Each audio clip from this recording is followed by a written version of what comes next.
কল্পনা করুন এমন এক অস্ত্রের কথা যা শুধু আকাশসীমা রক্ষা করে না, বরং একটা জাতির আগামী 50 বছরের স্বাধীনতার গ্যারেন্টি লিখে দেয়।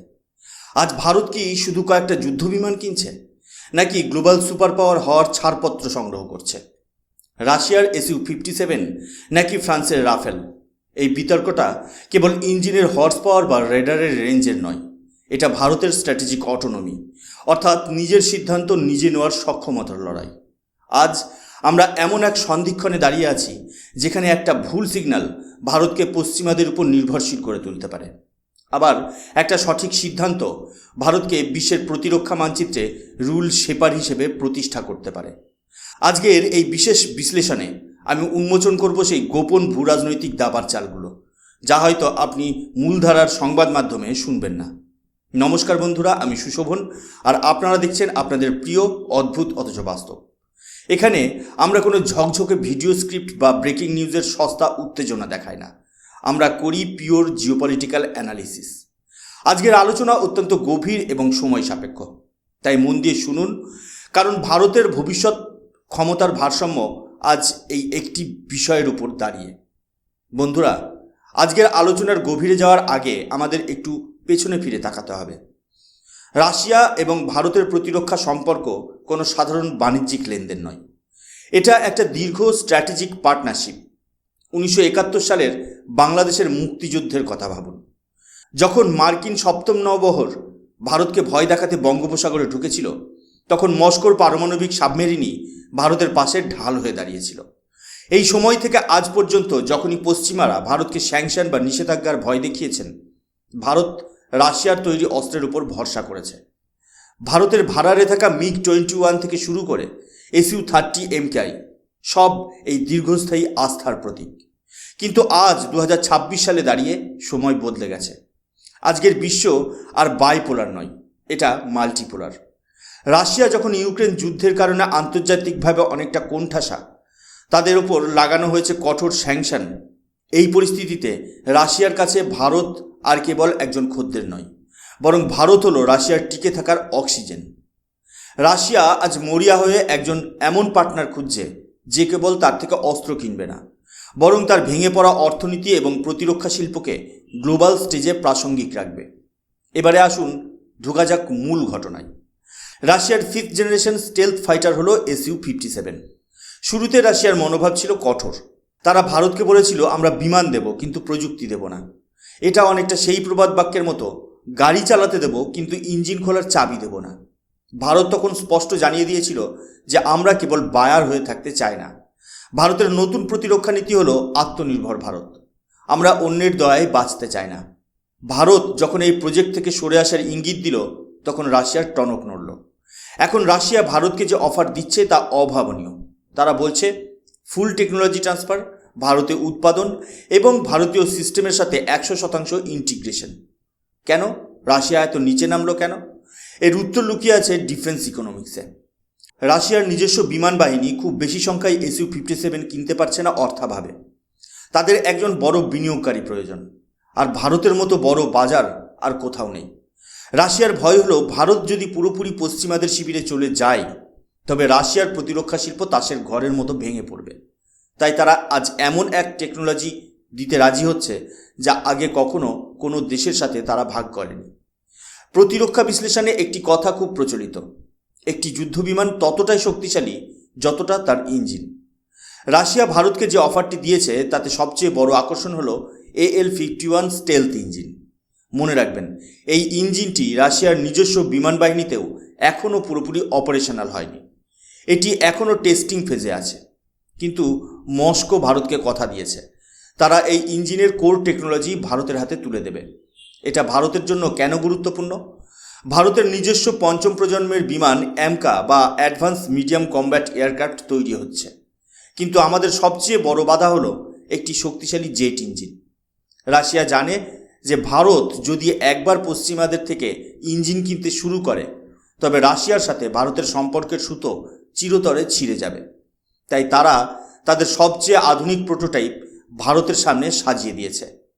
এটা অনেকটা কোনো কোম্পানি তাদের পরবর্তী আইফোনের ডিজাইন লঞ্চ করার আগেই আপনাকে দেওয়ার মতো। এটা ভারত সরকারের কাছে এক বিশাল প্রলোভন, কারণ এই টেকনোলজি পেলে ভারত আগামী 50 বছর আকাশের রাজত্ব নিজের হাতে রাখতে পারবে। অন্যদিকে দাঁড়িয়ে আছে ফ্রান্স। রাফেল আজ ভারতের কাছে কেবল একটি বিমান নয়, এটি একটি আস্থার নাম।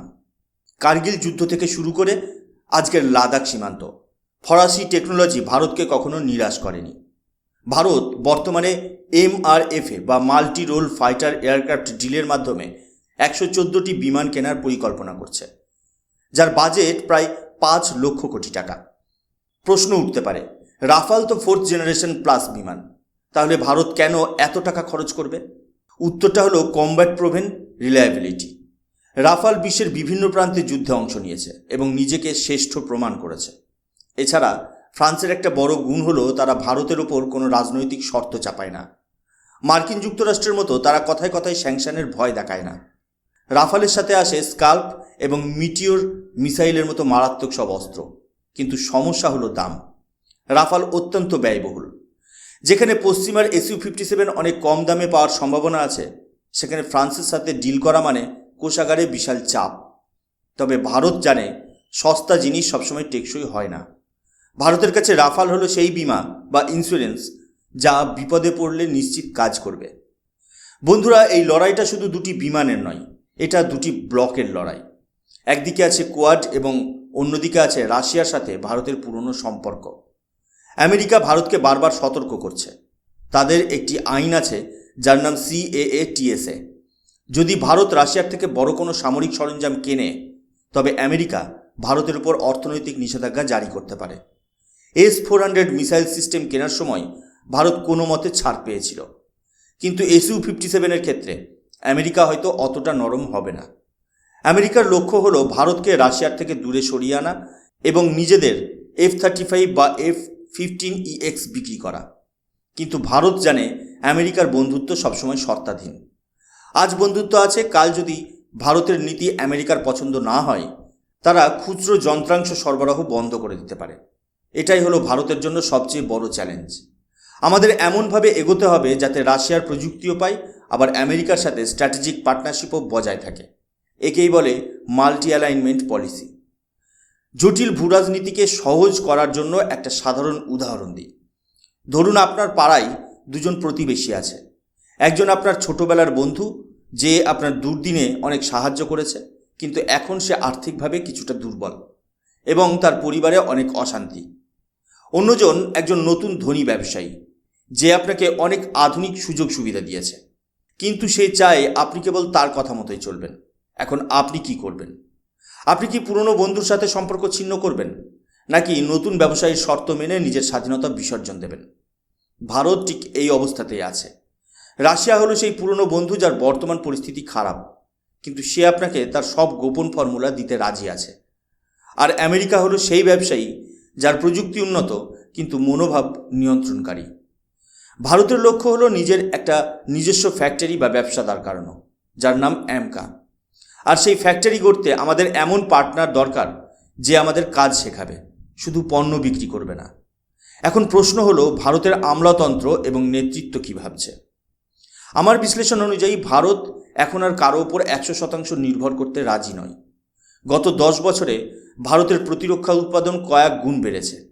আমরা এখন মিসাইল রপ্তানি করছি।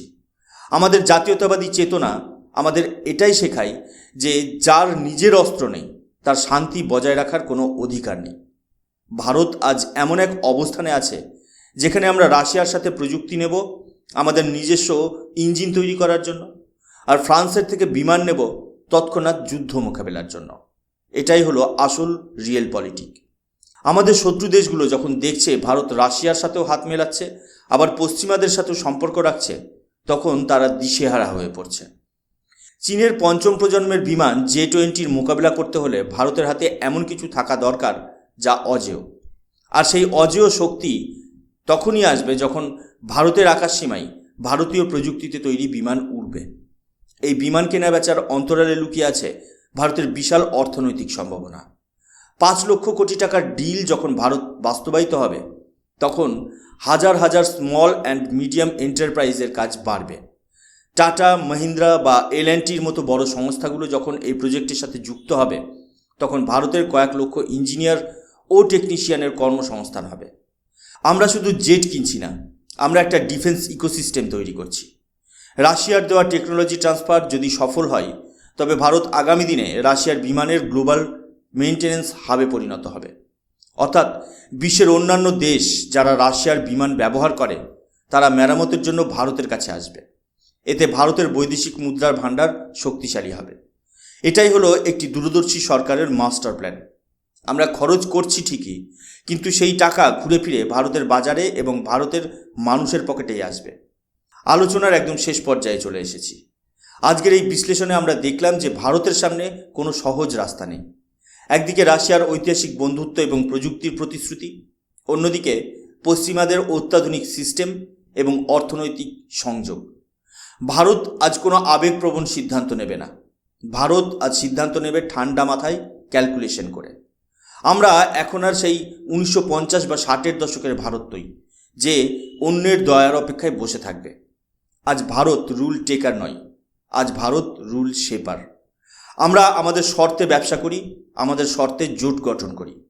SU-57 হোক বা রাফাল, যেই আসুক না কেন তাকে ভারতের মাটিতে তৈরি হতে হবে এবং ভারতের টেকনোলজিক্যাল গ্যাপ পূরণ করতে হবে। এই লড়াই ভারতের সার্বভৌমত্বের লড়াই, এই লড়াই ভারতের শ্রেষ্ঠত্বের লড়াই।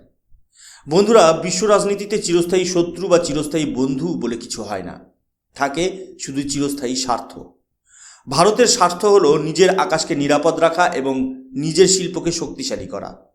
আপনি কি মনে করেন, ভারতের রাশিয়ার এই প্রস্তাব গ্রহণ করা উচিত, নাকি ভারতের উচিত পুরোপুরি পশ্চিমাদের আধুনিক প্রযুক্তিতে নিজেকে সঁপে দেওয়া? কমেন্ট করে আপনার মূল্যবান মতামত জানান, কারণ আপনাদের সচেতনতাই ভারতের শক্তির উৎস। আমি সুশোভন আজকের মতো বিদায় নিচ্ছি। যদি এই গভীর বিশ্লেষণ আপনার ভালো লেগে থাকে তবে ভিডিওটি শেয়ার করুন, যাতে প্রতিটি ভারতীয় জানতে পারে তাদের দেশ পর্দার আড়ালে কতটা বড় লড়াই করছে। দেখা হবে পরের কোনো গুরুত্বপূর্ণ ভূরাজনৈতিক বাস্তবতায়। ততক্ষণ পর্যন্ত জয় হিন্দ, বন্দে মাতরম, ভারত মাতা কি জয়।